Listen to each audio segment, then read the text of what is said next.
Hello viewers, আসসালামু আলাইকুম। Welcome to মেঘনানুর BD channel ও পেজে। আজ আপনাদের মাঝে মজাদার ডিমের একটি রেসিপি নিয়ে হাজির হলাম। আমার আজকের রেসিপি হলো আলু ও ফুলকপি দিয়ে ডিম রান্নার রেসিপিটা নিশ্চয়ই আপনাদের ভালো লাগবে। ভিডিওটি না টেনে পুরো রেসিপিটি দেখার অনুরোধ রইল।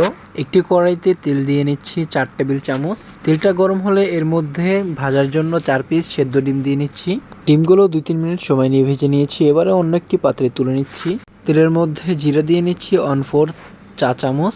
এখন তেলের মধ্যে বড় সাইজের 2টি পেঁয়াজ কুচি করে দিয়ে নিচ্ছি। পেঁয়াজটা নেড়ে 2-3 মিনিট তেলের মধ্যে ভেজে নিচ্ছি। রসুন বাটা দিয়ে নিচ্ছি 1 চা চামচ ও আদা বাটা দিয়ে নিচ্ছি 1/4 চা চামচ। আদা রসুনটাকে 2-3 মিনিট সময় নিয়ে কম আঁচে তেলের মধ্যে ভেজে নিচ্ছি। এখন তেলের মধ্যে সামান্য পানি দিয়ে নিচ্ছি। তেলের মধ্যে মরিচের গুঁড়ো দিয়ে নিচ্ছি 1 চা চামচ, মরিচের গুঁড়ো দিয়ে নিচ্ছি 1 চা চামচ, লবণ দিয়ে নিচ্ছি স্বাদ মতো, জিরের গুঁড়ো দিয়ে নিচ্ছি 1/2 চা চামচ, হলুদের গুঁড়ো দিয়ে নিচ্ছি 1/2 চা চামচ, ধনিয়া গুঁড়ো দিয়ে নিচ্ছি 1/2 চা চামচ।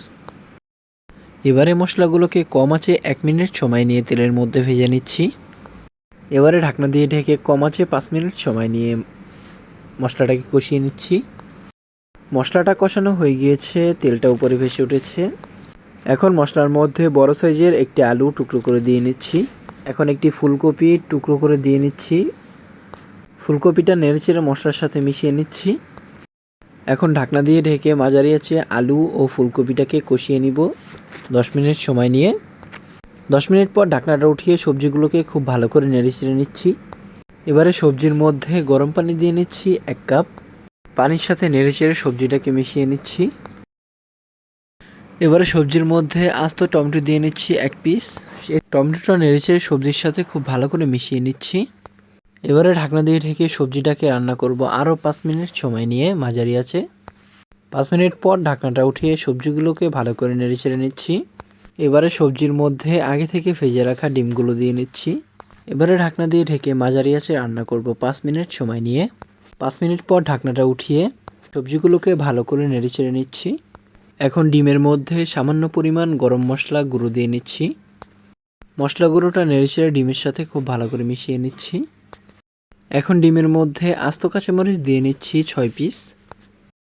আবারও ঢাকনা দিয়ে ঢেকে 1 মিনিট জাল করে নিচ্ছি। 1 মিনিট পরে ঢাকনাটা উঠিয়ে নিচ্ছি। এবারে ডিমের মধ্যে ধনিয়া পাতা কুচি দিয়ে নিচ্ছি স্বাদ মতো।